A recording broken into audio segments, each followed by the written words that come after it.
మీరు కళ్ళు మూసుకుని ధ్యానం చేస్తే యశోదాదేవి చేత కట్టబడినటువంటి మచ్చబడినటువంటి మొలగలిగినటువంటి ఆ బాలకృష్ణ స్వరూపం ధ్యానంలో కనపడితే దామోదర దర్శనం అయిందంటారు. ఎంతమంది ధ్యానంలో దామోదర దర్శనం చేయగలరు? అందుకే దామోదర దర్శనం చేశావా లేదా అన్నదానికన్నా కూడా దామోదర లీల వింటే చాలా. అందుకే భాగవతంలో అన్ని లీలల కన్నా చాలా గొప్ప లీలగా చెప్పబడేది ఏది అంటే దామోదర లీల. దామోదర లీల ఎవరో ఒకరు కాదు, బ్రహ్మచారులు, గృహస్థులు, వానప్రస్థులు, సన్యాసులు అందరూ కూడా దామోదర లీలని ప్రత్యేకంగా వింటారు. అందున కార్తీక మాసంలో మరింత ప్రఖ్యాతి దామోదర లీల విని తీరాలి. ఎందుకని? కార్తీక మాసానికి అంతటికీ కూడా విష్ణు స్వరూపంగా దామోదరుడు అధిదేవత. కార్తీక దామోదరుడు అని పిలుస్తూ ఉంటాం. అటువంటి ఆ కార్తీక దామోదరుడు ఎవరున్నాడో ఆయన మొల మీద మత్స పొందినవాడు. ఎందుకు మత్స పొందాడు? బాలకృష్ణుడిగా ఉన్న రోజులలో ఆయన ఈ అద్భుతమైనటువంటి లీల చేశాడు. యశోదాదేవి ఒకప్పుడు చల్ల చిలుకుతోంది. ఇప్పటికీ వెంకటేశ్వరుడికి సుప్రభాతం చేస్తే ఎన్ని చెప్పినా ఆయన నిద్ర లేవలేదనుకోండి, అంటే నిద్ర లేవలేదని కాదు, అది భావనా సౌకుమార్యం. అప్పుడు కృష్ణావతారాన్ని గుర్తు చేస్తారు. స్వామి అదిగో చూశావా, ఆ పెరుగు చిలుకుతున్న చప్పుడు వినపడుతోంది, నిద్రలే అంటారు. ఆ యశోద చల్ల చిలుకుతోంది. దదిమథనం గోపాల బాలురకు గోపకాంతలకు కూడా పరమ పవిత్రమైనటువంటి కర్మ. ఎందుకంటే వాళ్ళ ఐశ్వర్యం అంతా అక్కడే ఉంటుంది. ఆ పెరుగు చిలికినప్పుడు వచ్చినటువంటి వెన్న ఏది ఉందో అదే వాళ్ళ ఐశ్వర్యమునకు హేతువు. అందుకే ఆవిడ స్నానం చేసి ఓ మంచి ఆరవేసిన బట్ట కట్టుకుని జడ నిండా ఆ కొప్పు నిండా పువ్వులు పెట్టుకుని మెడలో హారాలు వేసుకుని చేతి గాజులు చప్పుడవుతూ ఉండగా కవ్వానికి తాడు కట్టి ఆవిడ ఆ దధిమథనం చేస్తోంది, పెరుగు చిలుకుతోంది. ఆ పెరుగు చిలుకుతూ ఉండగా కృష్ణ పరమాత్మ లోకం కోసం నేను ఒక లీల చెయ్యాలి అని సంకల్పం చేశాడు. ఒక మహాద్భుతమైనటువంటి లీల చేస్తాను ఇవాళ. లీల అంటే కర్మజనితమైనది కాదు, ఈశ్వరుడు లోకోద్ధరణ కొరకు చేస్తాడు ఒక పని. ఆ పని నేను ఇవాళ చేస్తాను అని సంకల్పం చేశాడు.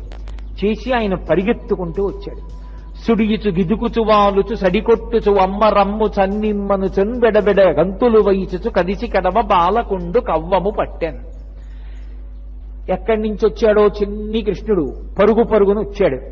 వచ్చి అమ్మా అమ్మా నాకు చాలా ఆకలి వేసేస్తోందమ్మా, అదిగో నేను పిల్లలతో ఆడుకుంటున్నాను, తొందరగా బయటికి వెళ్ళిపోవాలి, పిల్లలతో ఆడుకోవాలి, నాకు తొందరగా కాస్త పాలు ఇచ్చేసేయమ్మా, పాలు తాగి వెళ్ళిపోతాను అని గబగబా భూకరించి మాట్లాడాడు. చూసిందమ్మ నిన్నగాక మొన్న పుట్టాడు, వీడికి పెద్ద ఏదో రాసకార్యం ఉన్నట్టు పైన పిల్లలతో ఆడుకోవాలట, అందుకని నేను వీడికి గబగబా పాలు పట్టేయాలట, పాలు తాగేస్తే వెళ్ళిపోతాట, అమ్మ తొందరగా పాలు ఇస్తావా ఇవ్వా అమ్మని పెద్ద హూంకరించి అడుగుతున్నాడు. చూద్దాం ఏం చేస్తాడో ఇవ్వకపోతే అని ఆవిడ చిరునవ్వు నవ్వి తల తిప్పేసుకుని ఏమీ తెలియనట్టు చల్ల చేసుకుంటాం. ఈ చిన్ని కృష్ణుడు ఏం చేశాడంటే పూల పక్కన లాంటి చెయ్య, చిన్ని చేతులున్నటువంటి చిన్ని కృష్ణుడు వెళ్ళి ఆ కవ్వాన్ని పట్టుకున్నాడు. అమ్మా అమ్మ ఆపుతావా ఆపవా, నాకు కాసిన పాలు ఇస్తావా ఇవ్వా అమ్మా, నేను తొందరగా పాలు తాగాలమ్మా, ఆడుకోవడానికి వెళ్ళిపోవాలమ్మా అన్నాడు. ఆ కవ్వం తిప్పుతూ ఉండగా పిల్లవాడు పట్టుకుంటే ఆ చిన్ని చెయ్యి ఎక్కడ చిట్లిపోతుందోనని యశోద ఆ కవ్వపు తాటిని చిలకడం ఆపేయగానే ఆయన ఆ కవ్వాన్ని పట్టుకున్నట్టుగా పట్టుకున్నాడు. ఇప్పుడు సంతోషంతో యశోద ఆ పిల్లవాడిని తీసుకుని ఒడిలో పడుకోబెట్టుకుని స్తన్యం ఇచ్చి పాలిస్తోంది. ఈ పాలిస్తుండగా ఎదురుగుండా దాలి అంటారు, పిడకలతో అమరికగా ముక్కలు చేసి ఆ దాలి ఏర్పాటు చేసి దాని మీద కుండ పెట్టి పాలు పోసి కాస్తారు.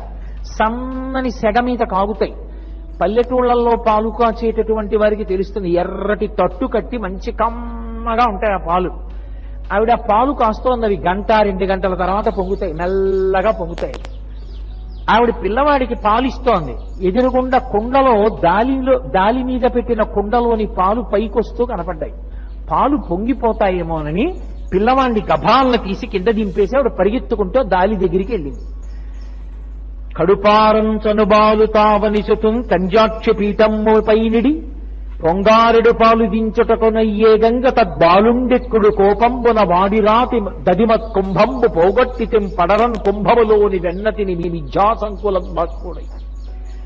ఎక్కడ లేని కోపం నిజంగా వచ్చేసిన వాడిలా నటించేసి ఈ పెదవులు అదిరిపోయి పెవడలు అదిరిపోతుంటే పెద్ద కోపం వచ్చిన వాళ్ళ అమ్మా నాకు పాలిమ్మంటే పాలివ్వకుండా ఇంకా కడుపు నిండా పాలు పట్టకుండా అవతల ఆడుకోవాలి, నాతో ఆటలాడే స్నేహితులు ఎదురు చూస్తున్నారంటే నువ్వు మధ్యలో పాలు దించడం కోసమని వెళ్ళిపోయావా, నన్ను కింద దింపేశావా అమ్మా అని చెప్పి ఎక్కడ లేని కోపం నటించి పెదవులు అదిరిపోతుండగా ఆ పక్కనే ఓ రాయి కనపడింది. కుండ కింద దాపుగా పెడుతూ ఉంటారు. ఆ రాయి ఒకటి తీసుకుని వెన్నముద్దలు పైకి తేలి అప్పుడే చల్ల చేస్తే పైకొస్తున్నటువంటి వెన్నముద్దలతో ఉన్న కొండనొక్క దెబ్బ కొట్టాడు. ఆ రాతి దెబ్బకి కుండ బద్దలైపోయి ఆ మజ్జిగ వెన్నముద్దలతో సహా నేల మీదంతా వచ్చేసింది. చూశాడు, వెన్నతో ఉన్న మజ్జిగ ఎత్తడం అంత తేలిక కాదు. దాని మీద నీళ్లు పోస్తే కాలేస్తే జారి పడిపోతారు. దాన్ని మళ్ళీ బియ్య పిండో ఏదో వేసి జాగ్రత్తగా వత్తాలి. అందుకని ఇప్పుడు అమ్మ నన్ను దెబ్బలాడుతుందేమో అని అనుమానం వచ్చింది. ఇది వినే కుంతీదేవి భాగవతంలో ఆశ్చర్యపోయింది. కృష్ణ నువ్వు ఎన్నో లీలలు చేశావు, కానీ అసలు ఆ ఉలూకల బంధనం ఉందే దామోదర లీల అద్భుతం కృష్ణ. భయమెరగని నువ్వు భయం నటించావు. నువ్వు భయం నటిస్తే భయానికి భయం వేసింది కృష్ణ. అంత గొప్పగా నటించాడు మహానుభావుడు. ఆవిడ ఆ చిన్ని కృష్ణుడు ఆ కుండ బద్దలైపోగానే ఓ వెన్నముద్దోటి చేతిలో పట్టుకున్నాడు. విద్యాసంకులద్భాష్పుడై దొంగ ఏడుపోటు మొదలెట్టాడు. అమ్మా నన్ను అనవసరంగా కొట్టకమ్మా, నేను కాసిన పాలు ఇమ్మన్నానమ్మా, పాలు తాగా ఆడుకోవడానికి వెళ్ళిపోతానన్నానమ్మా, నాతో ఆడుకునే వాళ్ళందరూ బయటకు ఎదురు చూస్తున్నారన్నానమ్మా, పరిగెత్తుకొచ్చానమ్మా, నువ్వు పాలిస్తానన్నావమ్మా, ఒళ్ళో పడుకోబెట్టుకుంటానన్నావమ్మా, సగం పాలిచ్చావమ్మా, పాలు పొంగిపోతున్నాయన్నావమ్మా, నన్ను కింద పెట్టేశావమ్మా, నువ్వు వెళ్ళిపోయావమ్మా, అమ్మ నా కడుపు నిండలేదమ్మా, అవతల ఆటలాడే వాళ్ళందరూ ఎదురు చూస్తున్నారమ్మా, ఇంత ఆలస్యం ఏంటంటారమ్మా, నాకు అవమానమమ్మా. ఓహో పెద్ద దండకం చదువుతున్నాడు. అసలు అనుమానం ఆవిడ వెనక్కి తిరిగి చూసేవరకే. చూస్తే కింద మజ్జిగ ఎక్కడ పట్టుకుంటుందో అని భయం. పైగా నిన్ననే గోపకాంతలందరూ వచ్చి చాడీలు చెప్పారు. నీ కొడుకు ఏదో బుద్ధిమంతుడు అనుకుంటున్నావు, ఏం నీ కొడుకు సామాన్యుడు కాడమ్మా, వెన్న దొంగతనం చేయడానికి ప్రఖ్యాతి వహించిన వాడు నీ కొడుకు. ఏం మరి మీరు పట్టుకోలేకపోయారా అంది ఆవిడ. వాళ్ళన్నారు అంత అమాయకులం ఏం కాదు, పట్టుకోవాలని తెలియని వాళ్ళం కాదు, పట్టుకుందామంటే దొరికితే కదా నీ కొడుకు. ఏమిటి ఇంత చిన్న పిల్లాడు వీడిని పట్టుకోలేకపోయారా మీరు అందావిడ. ఏదో ఆ మొగుడు కొట్టాడని కాదు, తోడికోడలు తెప్పిందని ఏడిచినట్టు ఇప్పుడు కృష్ణుడు కుండ బద్దల కొట్టాడని కాదు, కృష్ణుడిని పట్టుకోకపోతే వాళ్ళందరూ గోడమిచ్చి చూస్తున్నారు. ఏం మీరు పట్టుకోలేకపోయారే అంది కదా, ఇప్పుడు నువ్వు పట్టుకో చూస్తాం, దొరుకుతాడా చిన్ని కృష్ణుడు. అది ఆవిడ బెంగ. అందుకని ఇప్పుడు చూశాడు, పరిగెత్తుకుంటూ నిశ్శబ్దంగా ఇంట్లోంచి బయటికి వెళ్ళిపోయాడు. ఆవిడ చూసింది, కిందంతా మజ్జిగ వెన్న. తలెత్తి చూసింది, గోడ దగ్గర గోపకాంతలందరూ అటువైపు నిలబడ్డారు. ఓ పెద్ద ప్రత్యక్ష ప్రసారం. ఏమవుతుంది, పట్టుకుంటుందా, ఎంత పరిగెడుతుంది, మనకి దొరకలేదండిగా, చూద్దాం ఇప్పుడు ఎలా పట్టుకుంటుందో. ఏమా ఈ సామాన్యుడా దొరకడానికి. వాళ్ళు పాపం చెప్పుకున్నారు, బాలురకు పాలు లేవని బాలింతలు మొరలు పెట్ట పకపకన గియా బాలుండాలము చేయుచు ఆలకు గ్రేపులను విడిచే అంబోదక్షి వారిల్లు సొచ్చి కడవల దౌరంబుగ నీయి తాగి తుదనా కడవల్ వీరింట నీసుతుండిడ వారికి వీరికిని పెద్దవాదయ్య సతీ ఆడంజని మీగడ పెరుగోడక నీ సుతుడు త్రావి ఒక ఇంచుకత కోడలి మూతింజరిమిన కోడలు ముచ్చనుచు అత్త కొట్టెల తాంగి వారిల్లు సొచ్చి కడవల దౌరంబుగ నీయి త్రాగి. ఎక్కడికెడితే అక్కడే వెన్న దొంగతనం.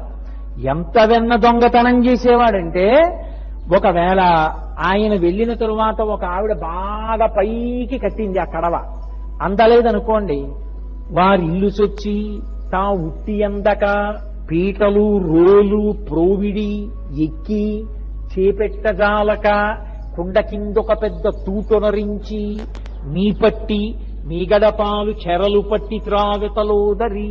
ఇంకా దీనికి నేను అర్థం చెప్పక్కర్లా. ఎక్కడో ఉట్టి కట్టింది ఆవిడ, దొరకదు కదా పిల్లాడని. వచ్చాడు, పీటలు వేశాడు, రోడ్లు వేశాడు, పైకి ఎక్కాడు. చెయ్యి పెట్టడానికి అందలా ఆ కుండ కిందో పెద్ద కన్నం పెట్టాడు. చక్కగా కారిపోతోంది వెన్న. పిల్లలందరూ వరుస క్రమంలో వచ్చారు, చక్కగా తాగేశారు, వెళ్ళిపోయారు. ఎక్కడెక్కడి దొంగతనం అమ్మా, ఎవడు పట్టుకుంటాడమ్మా నీ కొడుకుని. బోయమ్మ నీ కుమారుడు మా ఇండ్లను పాలు పెరుగు మన నీడమ్మ పోజదమెక్కడికైనను మాయన్నుల సురభులాన మంజులవాణి అని వాళ్ళు విసుక్కున్నారు. భాగవతం కాదు కానీ ఇది చెప్తే అదో సంతోషం నాకు. ఒక గోపిక చాలా తెలివైంది. ఆవిడేం చేసిందంటే ఆ కడవకంతటికి కూడా గంటలు కట్టింది. ముట్టుకుంటే మోగుతాయి కదూ, కన్నం పెట్టడానికైనా ముట్టుకోవాలిగా, ముట్టుకుంటే మోగుతాయిగా, మోగితే పెళ్లి పట్టుకుంటారు. ఈయన వచ్చాడు, ఎలా ముట్టుకోవడం, పైకి ఎక్కాడు, చూశాడు, ముట్టుకుంటే గంటలు మోగుతాయి. అమ్మో చాలా గడుసు గోపిక, ఏం చెయ్యాలనుకున్నాడు. ఆయన పరాత్పరుడు, ఆయన శాసనం చేస్తే ఏమైనా జరగాలి.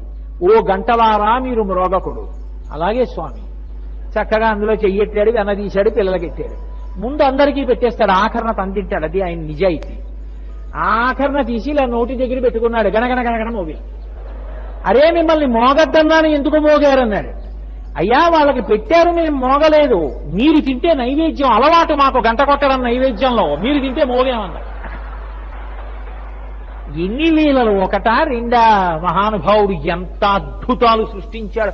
ఎంతమంది అండి, ఒకరా ఇద్దరా? వ్యాసుడు, పోతన గారు, లీలాశుకుడు, ఎంతమంది ఎంత అనుభవించారో ఆయన లీలలు.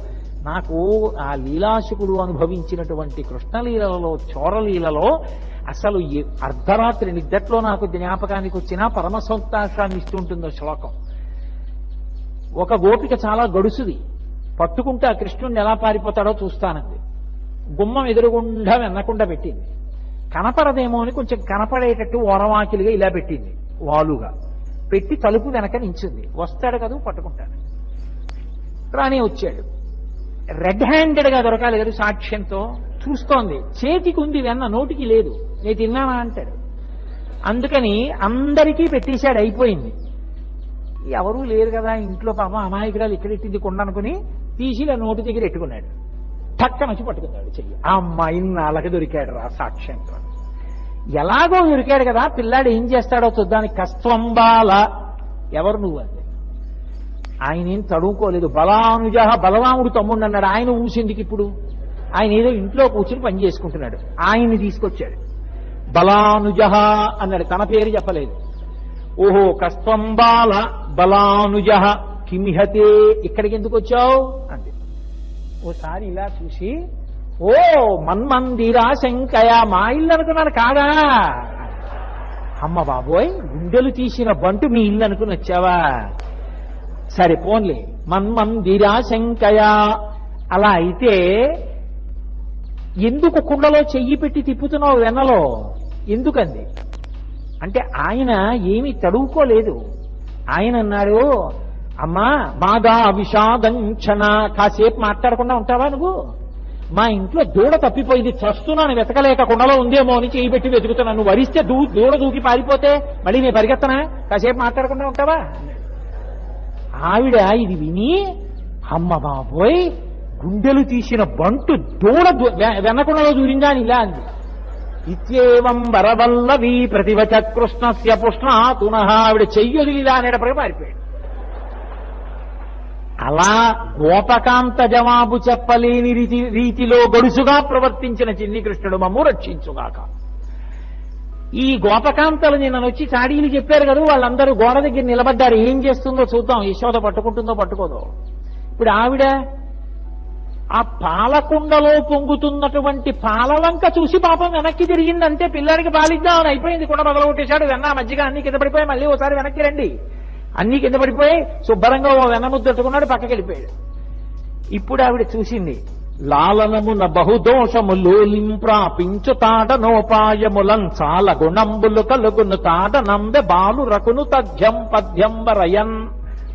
మా పిల్లాడని చెప్పి ముద్దు చేస్తే పిల్లలు పాడైపోతారు. ఒక్క రెండు తగల్ని ఇవ్వాలి వాళ్ళకి, తగల్నిస్తేనే బుద్ధిగా ఉంటారు. అందుకని ఇలా వేలు చూపిస్తాను ఎవరికి. ఈతడకిలంబునకు ఈశ్వరుండై సకల భూతములలో ఉన్నత పొగలు వాడితడు అంటాడు అన్నమయ్య. అన్ని భూతములలో ఉండగలిగినటువంటి వాడు, సకల బ్రహ్మాండములను నిండిపోయినటువంటి స్వామికి ఒక అజ్ఞురాలైన గోపిక ఇలా వేలు చూపిస్తానంటోంది. కడతాను కొడతానంది. రెండు దెబ్బలు పడితే తప్ప లొంగడం. లాలనమున బహుదోషము లోలింప్రాపించు తాడనోపాయములం చాలా గుణంబులు కలుగును తాడనంబె బాలు రకును పచ్చంబరయన్. అప్పుడప్పుడు రెండు బలాలి పిల్లలకి, అది కొడతా. కొట్టేస్తానంటే అంత తేలిగ్గా దొరికేస్తాడేంటి? అందుకని ఆవిడ పెద్ద అభ్యాసం చేసింది, పరిశ్రమ చేసింది దానికోసం. పాప చీర తీసింది, ఇలా పైకెత్తింది, దోపుకుంది, ఇలా పమిట కొంగి ఇలా చుట్టూ తిప్పింది, మొలలో పెట్టుకుంది, ఆ కొప్పు గట్టిగా వేసుకుంది, ఆ పువ్వుల మాల గట్టిగా ఇలా కొప్పులోకి తోసుకుంది జారిపోకుండాను. ఆ నగలన్నీ పైకున్నవి తీసుకుంది, రవికలోకి వేసుకుంది, ఆ చేతి కంకణాలు ఇలా ఇలా పైకి పెట్టుకుంది. ఇప్పుడు కృష్ణుడి వెంట పరిగెత్తి పట్టుకోవడానికి సిద్ధపడింది. తనని చూస్తే పారిపోతాడు. అందుకని మెల్లిగా గడపలోంచి ఇలా తొంగి చూసింది. ఎంత అదృష్టం అనుభవించిందో యశోద. నాకు వెంకటాచలంలో ఆనందనిలయంలో వెంకటేశ్వరుణ్ణి చూసి గోకుళమాత దగ్గరికి వెళ్ళి నిలబడితే ఆవిడ సూది ముక్కు, ఆవిడ ఇక్కడ చిన్న కర్పూరంతో ఇలా బొట్టు అవి పెట్టు కూర్చుంటే అమ్మా ఎంత అదృష్టవంతురాలివమ్మా, ఎన్ని లీలలు అనుభవించావమ్మా అనిపిస్తుంది. ఆ తల్లి చూసింది కృష్ణుణ్ణి. వికచకమలనయన వేరొక ఇంటిలో వెలయరోలు తిరగవేసి ఎక్కి ఉట్టిలోని వెన్ననులుకుచునొక కోతి పాలు చేయుచున్న బాలుకనియే. ఏ అవతారంలో ఉన్నా ఆయనకి కోతులంటే ఇష్టం. ఓ వెన్న ముద్దొకటి చేత్తో పట్టుకుని ఓ రోలు ఒకటి తీసుకొచ్చి దంపి ఇంకా దంపడానికి ఉపయోగపడని రోలు తీసుకొచ్చి ఆ గోడ దగ్గర తిరగేసి ఆ రోలు ఎక్కి నిలబడ్డాడు.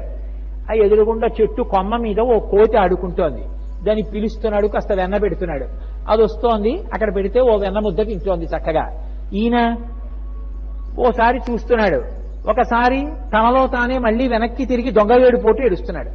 మళ్ళీ ఓసారి జ్ఞాపకం తెచ్చుకుంటున్నాడు, అమ్మ వస్తుందేమో, ఒకవేళ పట్టుకుంటుందేమో, కొట్టేస్తుందేమో, అమ్మ నేను ఎవరింటికన్నా వెళ్ళానా, అమ్మ నేను వెన్న దొంగిలించానా, అమ్మ వాళ్ళందరూ నా మీద చాడీ చెప్పారమ్మా, అమ్మ నువ్వు నమ్మావా, అమ్మ ఇవ్వాలంటే కోపం వచ్చిందమ్మా, కోపం వచ్చిందంటే ఉట్టినే వచ్చిందా అమ్మ, నువ్వే చెప్పమ్మా, పాలు ఇమ్మన్నానమ్మా, ఇవ్వలేదమ్మా, పాలు పొంగుతున్నాయని వెళ్ళిపోయావమ్మా, సగం పాలిచ్చావమ్మా, బయటికి వెడితే వాళ్ళేమో హాస్యం చేస్తారమ్మా, నాకు కోపం వచ్చిందమ్మా, కుండ బదలు కొట్టానమ్మా, అమ్మ నన్ను కొడతావా అమ్మా, కొట్టేయమ్మా అని చెప్పి ఏదేదో మాట్లాడేస్తున్నాడు. వింది, ఓహో ఎంత అల్లరి చేస్తున్నాడు రా, నులుకుచున్నొక కోతి పాలు చేయుచున్న బాలుకనియే మిథ్యాభాష్ప సంయుక్తుడై. చూసి వెనక నుంచి వెళ్ళింది పట్టుకుందామని. ఆయన సమస్త జీవుల యొక్క కదలికలు పట్టుకోగలిగినటువంటి వాడు. అటువంటి వాడు వెనక వస్తున్నటువంటి యశోద యొక్క పాదముల చప్పుడు పట్టుకోలేడు. సర్వాన్ని తెలుసుకోగలిగినటువంటి పరమాత్మ, అన్నీ వినగలిగిన పరమాత్మ. ఏదో రామకృష్ణ పరమహంసని ఓ శిష్యుడు అడిగాడు, ఎక్కడ ఎవరు మనసులు ఆర్తితో పిలిచినా ఎక్కడో వైకుంఠంలో ఉన్న పరమాత్మకి వినపడుతుందా అన్నాడు. చక్కగా వినపడుతుంది అన్నారు పరమహంస. అలా ఎలా వినపడుతుందండి అన్నాడు. అంటే రామకృష్ణ పరమహంస అన్నారు, నీ ఇంట్లో పంచదార జల్లు, చీమలు వచ్చి తినడం మొదలు పెడతాయి. అన్ని చీమలలోకి చిన్న చీమ ఏదుందో ఆ చీమ చచ్చిపోకుండా జాగ్రత్తగా పట్టుకుని కంసాలి దగ్గరికి తీసుకెళ్ళావు. దానికి ఎన్ని కాళ్లున్నాయో అన్ని కాళ్లకి చీమ పెద్దదైపోకముందే తొందరగా గజ్జెల పట్టాలు చేయించి గజ్జెల పట్టాలు తెచ్చి చీమ యొక్క కాళ్లకి అమర్చు, విడిచిపెట్టు. చీమ పాకుతున్నప్పుడు చీమ కాళ్లు కదులుతుంటే కాళ్లకున్న గజ్జెల పట్టాలు మోగితే ఆ మోత కూడా ఈశ్వరుడు వినగలడు. అటువంటి ఆయన వెనక వస్తున్న యశోద పదఘట్టనలు ఆయనకి వినపడవు. అందుకే ఒక్క దూకు దూకేశాడు. ఆ ఇల్లు బోరెడన్ని స్తంభాలతో చేయబడి ఉంది. ఈయన పరిగెత్తుకుంటూ వెళ్ళిపోయి స్తంభం చాటున నక్కేవాడు. ఎందుకని? పరిగెత్తాడనుకోండి కాలి మువ్వలు చప్పుడవుతాయి. అందుకని మువ్వలు చప్పుడైతే అమ్మ ఎటువైపు పరిగెడుతున్నాడో కనిపెడుతోంది. అందుకని చప్పుడు చేయకుండా మొలకో గంట ఉంది, కాళ్ళకి గజ్జెలున్నాయి. అందుకనో స్తంభం చాటున నించుని అమ్మ కొంచెం దూరంగా ఉందన్న తర్వాత ఆ స్తంభం చాట్ నుంచి ఓ ఇంత చిన్న మొహం ఒకటే బయటెట్టేవాడు. బయటెట్టి చూసేవాడు అమ్మని. ఓ చిన్న నెమలిపించం ఒకటి పెట్టుకుని చూసి స్తంభాదికంబులు తనకు అడ్డంబైన అట్టట్టునని పట్టు వాని వీని అమ్మ చూసేసేది. ఆవిడేమిటి పరిగెత్తి అలిసిపోయి ఈ స్తంభం చాట్న ఆయన ఉంటే తను చూడనట్టుగా ఉట్టినే ఆ స్తంభాల దగ్గరికి వెళ్ళి మెల్లిగా ఈ స్తంభం దగ్గరికి వచ్చేది. వస్తే మీరు చూసే ఉంటారు చిన్నతనంలో పిల్లల్ని, ఆయన ఆ చాటున్నాడు, అటు పారిపోదామంటే ఆవిడ ఇటు వచ్చేది, ఇటు పారిపోదామంటే ఇటు వచ్చేది. ఆవిడ పట్టుకుందామని ఇటు చెయ్యి పెడుతుంటే ఇటు వచ్చినట్టు పరిగెత్తినట్టు ఆవిడ ఇలా అనేటప్పటికి ఇటు పరిగెత్తి వెళ్ళిపోయాడు. మళ్ళీ పారిపోయి ఇంకో స్తంభం చాటుకు వెళ్ళిపోయాడు. వెళ్ళిపోతే మళ్ళీ పరిగెత్తేది పాపం. ఇలా పరిగెత్తి పట్టుకుందాం అనుకుంటే అమ్మ దూరంగా వెళ్ళిపోగానే ఓ స్తంభం చాటున నక్కి, అమ్మా నేను ఇంకెప్పుడు దొంగతనం చేయనే అమ్మా, నేను ఎవరింటికి వెళ్ళనే అమ్మా, నేను వెన్న తిననే అమ్మా, నేను అల్లరి చెయ్యనే అమ్మా, నన్ను వదిలిపెట్టేవేమ్మా. అసలు ఆవిడ పట్టుకున్నది లేదు, కట్టింది లేదు, కొట్టింది లేదు.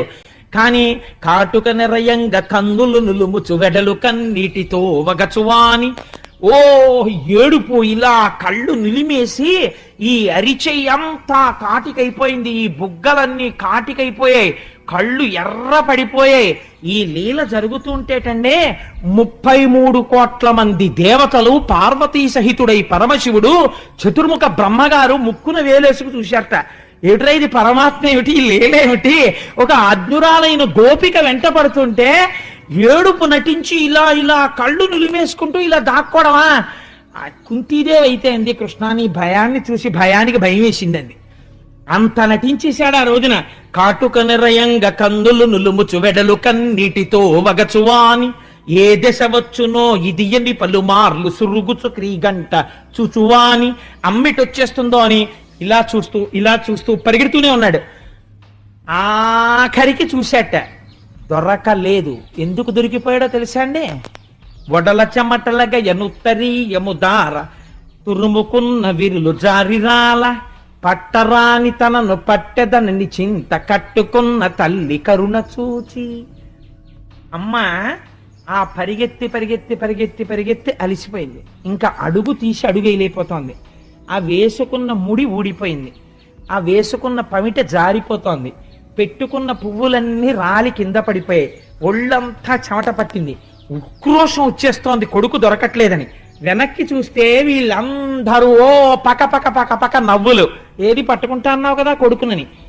ఇంకా అడుగు తీసి అడుగు వెయ్యలేక, నాకు దొరకట్లేదు వీడు, చూసావా వీడికి ఇంత పాలిచ్చి పెంచాను, నన్ను ఎంత అవమానం చేసేస్తున్నాడో అని అక్కసొచ్చేసి ఇంకా కళ్ళమ్మ నీళ్లు రావడమే తర్వాయి అమ్మకి. ఈ స్థితిలో పట్టరాని తనను పట్టెదనని చింత కట్టుకున్న తల్లి కరుణ చూచి. ఆయన దొరికేవాడు కాడాయన, అటువంటి వాణ్ణి దొరకాలి పట్టుకుంటానని పరిగెడుతోంది. అయ్య పిచ్చమ్మ, నా కోసం ఇంత పరిగెడుతోంది, నేను దొరకకపోతే అమ్మ కదా పాపం నలుగురిలో అవమానం అయిపోతుందేమో, దొరికిపోతానమ్మకని దొరికిపోయాట. దొరికిపోతే గూడబారి పట్టుకొని గభాలన ఆ భుజం పట్టుకుంది. కడుపులో అక్కస వచ్చేసింది కదండి, కొట్టేయాలనుకుంది. కానీ ఇలా చెయ్యెత్తేటప్పటికీ ఆ కళ్ళ నిండా కాటుక, బుగ్గల నిండా కాటుక, ఏడుపు, ఇలా వంగిపోయి అని వెక్కేస్తూ అమ్మా అమ్మా అంటుంటే డొక్కలు అదిరిపోతుంటే చూసి అయ్యో పాపం పిల్లాడి అలా ఏడి చేస్తున్నాడని కొట్టలేక ఇంకా చెయ్యి రాక కట్టుకున్న ఆ పిల్లవాడిని కట్టేస్తానని మాత్రమే అందుకే. వీడిని ఎక్కడో అక్కడ కట్టేస్తాను ఇవ్వాలంటే ఎంత మభ్య పెట్టేశాడో చూడండి అని ఆ పిల్లాడిని ఇలా చేత్తో పట్టుకుని మోకాళ్ళ మీద కూర్చుంది. నిజంగా ఇక్కడ దర్శనం చెయ్యండి ఆ యశోద అదృష్టం.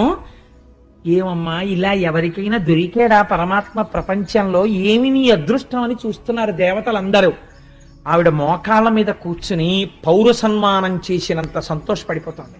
ఎందుకని? వీళ్ళెవ్వరికీ దొరకని వాడు తనకి దొరికాడు, పట్టుకుంది వాళ్ళ. ఇది ఆవిడ సంతోషం. తల్లి పిల్లల మీద చాలా కోపం వచ్చేసింది అనుకోండి, అమ్మకి గట్టిగా తిట్టడం కూడా రాదు అసలు. అందుకే అమ్మ తిట్లు తాటాకుమంట, అయ్యగారి తిట్లు కాల్చిన ఊచ అలా ఉంటుంది. అమ్మ తిట్లు ఎంత తాటాకుమంటలా ఉంటాయంటే ఓ అరగంట తిడుతుంది. ఎందుకు తిడుతుందో తెలియదు. 8:30 అయిపోతుంది, 8 నుంచి 8:30 వరకు తిడుతుంది ఆ పిల్లని. 8:30కి ఆ పిల్ల వచ్చి అంటుంది, అమ్మ వంకాయ కూర చాలా బాగుండేవి, క్యారేజ్లో ఇంకొంచెం పోయి మా ఫ్రెండ్స్ కూడా తింటాను, 2 గిన్నెల్లో పెట్టానులే అందరికీ అంటుంది. ఎందుకు ఆ తిట్లు?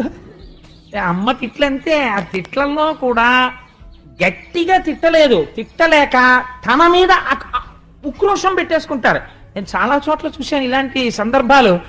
పోతన గారు ఎంత దర్శనం చేశారో చూడండి ఆంధ్రీకరించడంలో. ఆ కృష్ణుణ్ణి పట్టుకుని వీరెవ్వరు శ్రీకృష్ణులు కారా, ఎన్నడును మన్ను తినరట, చోరత్వంబించుకయును నేరరట, ధరిత్రినిట్టి నియతులు కలరే. అబ్బాయి అంత అదృష్టం రా నాన్న. పాపం ఏంటండి ఇలా దొరికిపోయారు, ఏడుస్తున్నారేంటండి? పాపం మీరు శ్రీకృష్ణులు కారేమోయే, ఇలా దొరికిపోయారేమిటో నాకు. పాపం పిచ్చివారు, మీరు ఇప్పుడు వెన్న తినలేదు, నెయ్యి తినలేదు, మీ అమ్మ పెడితే కదూ అదే తింటుంది కడుపుకు అంతాను, అన్ని తీసుకెళ్లి ఉట్టి మీద దాచుకుంది, నీకు ఎప్పుడన్నా పెడితే కదూ. అమ్మకి కోపం వచ్చేసింది అనుకోండి పిల్లల మీద, ఇలాగే ఉంటాయి ఆ దెప్పులన్నీ, చిత్రంగా ఉంటాయి.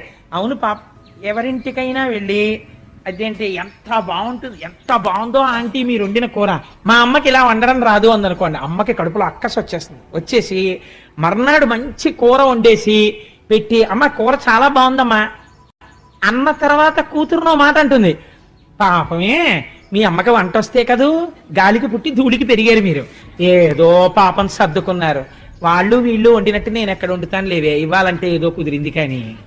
అంటే ఎక్కడిది, నిన్న రాత్రిది.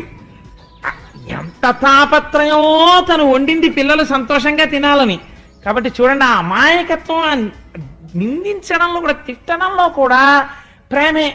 వీరెవ్వరు శ్రీకృష్ణులు ఇవన్నీ ఏవి మనను ఉద్దేశించినవి కావు. వీరెవ్వరు శ్రీకృష్ణులు కారా?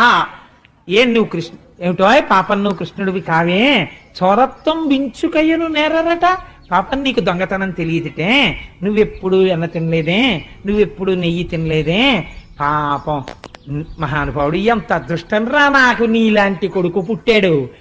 కడుపులో మంట. ఈ ధోరణి ఎక్కడికి పోతుందో తెలుసా అండి? మెల్లిగాను క్రమక్రమంగా ఆయన మీదకి వెళ్ళిపోతుంది. మహానుభావుడు నందుడి మీద. ఎందుకని? కొడుకు మీద కోపం ఎక్కడికెడుతుందంటే, నా అదృష్టం రా నాయన, ఎంత పూజలు చేశానో, అలాంటి మహానుభావుడు ఏది అక్కర్లేదు. ఇంట్లో ఉంటే పుస్తకాలు, వీధిలోకి వెడితే ఉపన్యాసాలు, వేలపట్నం వచ్చి చక్కగా తిని వెళ్ళిపోతారు. బ్యాంకు పని నేనే చేసుకోవాలి, ఉద్యోగం నేనే చేసుకోవాలి, కూరలు నేనే తెచ్చుకోవాలన్నట్టు ఎంత అందంగా మాట్లాడిందంటే ఆవిడ, ఎంత అల్లర్రా నాయన, నా అదృష్టాన్ని ఇలాంటి కొడుకుంటాడరా అని దెప్పి పొడిచి కృష్ణుణ్ణి. ఇప్పుడు ఆయన్ని విడిచిపెట్టింది అనుకోండి, కట్టేయడం కష్టం, దొరకడు మళ్ళీ. అందుకని ఇప్పుడు ఏం చేయాలి? కట్టేయాలి ఆవిడ. అందుకని ఆ కృష్ణుండో చేత్తో పట్టుకుని ఆ కట్టడం కోసమని తాడు కోసం వెడుతోంది. వెళ్ళేటప్పుట ఆవిడ తజ్జనని లోగిటెంగల రజ్జు పరంపరల శిశువు కట్టన్ ఆ బొజ్జ తిరిగి రాదయ్య జగజ్జాలములున్న బొజ్జ కట్టంతరమే. నేను వేరొకరి ఇంటి మీద పెడితే బాగుండదు, అందుకని కొన్ని మా ఇంటి మీదకి వెళ్ళేటట్టు ఉంటాయి చెప్పేవి. అది మీరు దానిలో ఉన్నటువంటి ఆ మర్యాద గుర్తించాలంతే. అందుకని ఆ కృష్ణుణ్ణి ఒక చేత్తో పట్టుకుని తీసుకెడుతోంది. రజ్జు పరంపరలా ఆ కవ్వానికి ఇంతకు ముందు కట్టి తిప్పినటువంటి తాళ్లున్నాయి, ఆ తాళ్లు నలిగిపోయినవి ఒక పక్కన పడేస్తారు, అవి ఇంకెందుకు పనికిరావు. ఆ తాడు తీస్తోంది, బొజ్జ చుట్టూ తిప్పుతోంది, తిప్పితే 2 అంగుళాలు తక్కువ వస్తోంది. అలా వదిలేసింది అనుకోండి పిల్లాన్ని, వదిలేసి ఇంకో తాడు ముడేసింది అనుకోండి, ఇలాగా ముడేస్తే నిడిపోతాడు, మళ్ళీ దొరకడం. అందుకని పిల్లాన్ని అలాగే పట్టుకుని ఒక చేత్తో 2 తాళ్లు ముడేయాలంటే ఎంత కష్టం మీరు ఆలోచించండి. ఒక్క చేత్తో 2 తాళ్లు ముడేయండి, చాలా కష్టం. ఒక చేత్తో ఈయన్ని పట్టుకోవాలి, ఒక చేత్తో తాళ్ళు అలాగే పట్టుకుని ఈ చేత్తో ఇలా 2 కలిపి ముడేస్తుండాలి. ఇవన్నీ దేనికి? ఆయన్ని కట్టేయడానికి. ఆయనేమో అమ్మా నేను ఎక్కడికి వెళ్ళనే, అమ్మా నన్ను వదిలేవేమ్మా, నన్ను వదిలేవేమ్మా అని ఇలా తోసేస్తూనే ఉన్నాడు. చెయ్య అంటూ ఉండాలి, తాళ్ళు తెస్తుండాలి. ముడేస్తోంది, బొజ్జటిట్టు తిప్పుతోంది, మళ్ళీ 2 అంగుళాలు తక్కువ వస్తోంది. ఏమిట్రా ఇన్ని తాళ్ళు కట్టినా 2 అంగుళాలే తక్కువ వస్తోంది అన్న విషయం ఆవిడ మరిచిపోయి తాడు తెస్తోంది, ముడేస్తోంది, తిప్పుతోంది, 2 అంగుళాలు తక్కువ వస్తోంది, మళ్ళీ తాడు తెస్తోంది, ముడేస్తోంది, తిప్పుతోంది, 2 అంగుళాలు తక్కువ వస్తోంది. ఇలా తిరగగా పోతన గారు అన్నారు, చిక్కడు సిరికౌగిటిలో చిక్కడు సనకాది యోగి చిత్తాబ్జములన్ చిక్కడు శృతిలతి కావళి చిక్కెనతడు లీల తల్లి చేతన్రోలన్. ఆఖరికి ఆయన ఇటువంటి వాడు. చిక్కడు సిరి కౌగిటిలో లక్ష్మీదేవి అంతటిది కౌగిలించుకుందాం అనుకుంటే లక్ష్మీదేవి కౌగిలికి దొరకనివాడు. చిక్కడు సిరి కౌగిటిలో చిక్కడు సనకాది యోగి చిత్తాబ్జములన్ సనక సనందనాది మహర్షుల యొక్క మనస్సులకి చిక్కనివాడు. చిక్కడు శృతిలతి కావళి వేదమంత్రములకు దొరకనివాడు. అటువంటి వాడు చిక్కెనతడు లీల తల్లి చేతన్ రోలన్, అమ్మ చేతికి చిక్కి రోటికి కట్టబడినాడు. అమ్మ కడుపు ఇలా తిప్పి ముడేసేసింది, ఇలా తిప్పి రోటికేసి కట్టేసి ఆ రోజున యశోదాదేవి నేను పిల్లాన్ని కట్టేశాననుకుంటే పాకుతూ బెక్కుతూ అమ్మ వంక చూస్తున్నటువంటి కృష్ణుణ్ణి ఇలా వేలు చూపించి ఆ రోజున అమ్మ బుద్ధులు చెప్తుంటే నిజంగా బెంగెట్టేసుకున్న వాళ్ళ, అమ్మ కొట్టేస్తుందేమో అన్న వాళ్ళ ఏడుస్తూ వింటున్నటువంటి కృష్ణుణ్ణి చూసి ఆనాడుట అమ్మ గట్టిగా తాడు కట్టేస్తే రోటికేసి ఒంటి మీద శ్రీవత్సమన్న పుట్టుమచ్చ తప్ప వేరొక మచ్చలేని స్వామికి ఈ పొట్ట భాగం అంతా కందిపోయి తాడుతో నలిగిపోయి గుర్తుపడిపోయిందిట. స్వామి, ఏ మచ్చలేనటువంటి నువ్వు మాలోకంలో అవతరించి మమ్మల్ని ఉద్ధరించాలనుకుంటే తెలియక అమ్మ నిన్ను కట్టేస్తే ఆ చిన్ని బొజ్జ ఎంత నలిగిపోయిందో ఆ రోజున, ఆ నడుమెంత నలిగిపోయిందో. మహానుభావుడివి పీతాంబరం కట్టుకుని మొలనూలు పెట్టుకుని గంటలు మోగుతుండగా నడిచొస్తావు. ఎవరు ఆ నాభి ప్రదేశాన్ని, ఆ కడుపుని ముట్టుకోగలిగినటువంటి అదృష్టం ఎవరికి ఉంటుంది? అటువంటి కడుపుకి అమ్మ తాడు కట్టేసిందా? ఉరుసుకుపోయి నలిగిపోయిందా? నలిగిపోయి మచ్చ పడిపోయిందా? దామోదర అని పేరు వచ్చిందా నీకు? స్వామి, ఎంత మహానుభావ, ఎంత సౌజన్యమూర్తివి, ఎంత కారుణ్యమూర్తివి అని కృష్ణ భగవానుని యొక్క కారుణ్యాన్ని మనసులో స్మరించి 6 నెలలు స్పృహ తప్పిపోయారట కొంతమంది ఈ లీల విని. భగవంతుడి యొక్క కారుణ్యానికి, వాత్సల్యానికి. ఈ 2 అంగుళములు తక్కువ అవడం అంటే ఏమిటో తెలుసా అండి? భగవంతుని పూజ చేసేటప్పుడు ఎందుకు పూజ చేస్తున్నావు నువ్వు మర్చిపోవాలి. నీ ఇంట్లో అన్నిటికన్నా నీకు ప్రేమ పాత్రము ఏది కావాలంటే నీ పూజా మందిరము ప్రేమ పాత్రము కావాలి. అయ్యో, నా స్వామికి ఇది చెయ్యకుండా నేను ఎలా ఉండగలను అన్న భావన నీకు బాగా పెరగాలి లోపల. అయ్యో, లేచి ఈశ్వరారాధన చేయకుండా ఎలా ఉండగలను అని.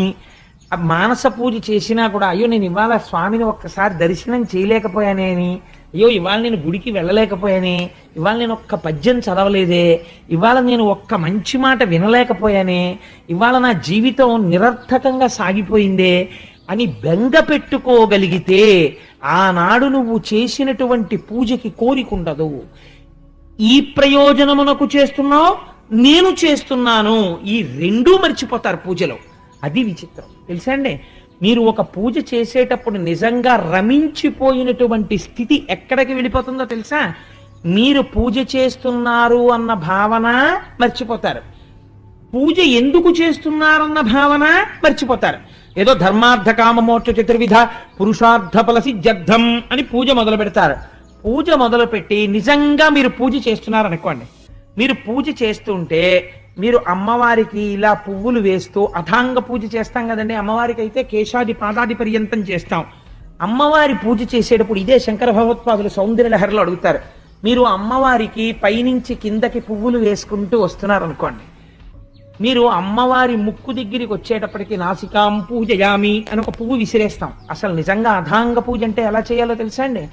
మీరు పద్మాసనం వేసుకుని ఇలా కూర్చుంటే స్వామివారిని పూజ చేస్తున్నారనుకోండి, ఇవాళ శివరాత్రి కాబట్టి ఒక శంకరుడు అని మీరు అనుకున్నారనుకోండి, స్వామివారి పాదములు, తెల్లటి పాదములు, పాదములకున్న మంజీరములు, ఆ పాదముల మీద పడినటువంటి పువ్వు, స్వామివారు ఎప్పుడు ఎక్కువగా పద్మాసనం వేసుకుని కూర్చుని తనలో తాను రమించిపోతుంటాడు కాబట్టి మీరు ఆయన పాదాల పక్కన గుల్భౌ పూజయామి అని పక్కన ఇలా ముట్టుకుని చూస్తే గరుకెక్కిపోయినటువంటి ఆ చిన్ని పిక్కలు, ఆయన కాళ్ళు, ఆ మోకాళ్ళ మీద వెంట్రుకలు, తెల్లటి ఆయన కాళ్ళు, వాటి మీద పడినటువంటి ఎర్రటి పువ్వు కింద పడుతుంటే ఆయన తొడలు, ఆయన కడుపు, ఆయన నాభి, ఆయన గుండెలు, ఆయన కంఠం, ఆయన గడ్డం, ఆయన నోరు, ఆయన పెదవి, ఆయన ముక్కు, ఆయన నేత్రములు, ఆయన లలాటం, ఆయన శిరస్సు, ఆయన చెవులు మీరు దర్శనం చేస్తూ నేత్రే పూజయామి, కర్ణౌ పూజయామి, లలాటం పూజయామి, శిర పూజయామి అని మీరు ఇలా వంగితే పూజకి అందం ఎక్కడో తెలుసా అండి? అప్పుడు శంకరుడు సంతోషించి ఏమి పూజరా నాన్న ఎంత పొంగిపోయి చేస్తున్నావురా అని ఇలా అన్నాడు అనుకోండి, ఆయన తలమించి కదిలినటువంటి పువ్వు మీ మీద పడినట్టుగా మీరు భావన చెంది మీకు తగిలినట్టుగా అనిపించింది అనుకోండి, ఇప్పుడు పూజ దేనికి చేస్తున్నారు, ఏమి చేస్తున్నారు 2 మర్చిపోయారు. మరిచిపోయి తాదాత్మ్యత పొందినటువంటి స్థితిలోకి వెళ్ళిపోయారు. కానీ ఆయన దేనికి లొంగిపోతాడు అంటే కేవలము పరమభక్తితో ఆయన వెంటపడి మీరు ఏ అనుబంధం పెట్టుకోండి, కామోత్కంఠత కోపికల్ భయమునం కంసుండు వైరక్రియా సామాగ్రిం శిశుపాల ముఖ్య నృపతుల్ సంబంధులై వృష్ణులున్ ప్రేమన్ మీరలు భక్తి మేము ఇది చక్రం కంటి మెట్లైన వృద్ధామధ్యాన గరిష్ఠులైన హరిచందన్వత్సుధత్రీశ్వర. ఒక కొడుకుగా, ఒక భక్తుడిగా, ఒక తండ్రిగా, ఒక జగదాచార్యుడిగా మీరు ఏ రకంగా పరమాత్మతో అనుబంధం పెట్టుకున్నా అది